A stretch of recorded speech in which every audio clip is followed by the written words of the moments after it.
ఇలా నా చుట్టూ నేనే పట్టుకొని ఏడవడానికి కారణం. ఇక్కడైతే నేను చాలా ఓవర్ యాక్షన్గా చాలా కాన్ఫిడెన్స్గా డిసైడ్ అనమాట హెయిర్ కట్ చేసుకుందామని. మా అక్క కాదు, మా ఇంట్లో వాళ్ళు కూడా షాక్ అయ్యారనమాట.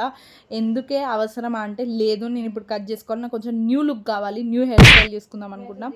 అయితే మా అక్క అమ్మో ఇది ఏదో చేసేటట్టుంది, పట్టి నేను చేస్తా పట్టే అని స్టార్ట్ చేస్తున్నాం అనమాట. నాకు కొంచెం ముందు కొంచెం ఫంక్స్ కావాలండే కొంచెం చేసుకుందామని.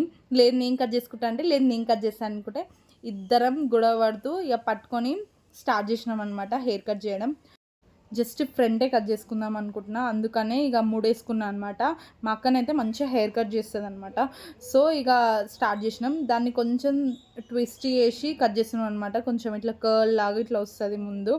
సో మా అక్క ఫట్టున కట్ చేసింది, నేను ఇక ఏడవడం స్టార్ట్ చేసిన.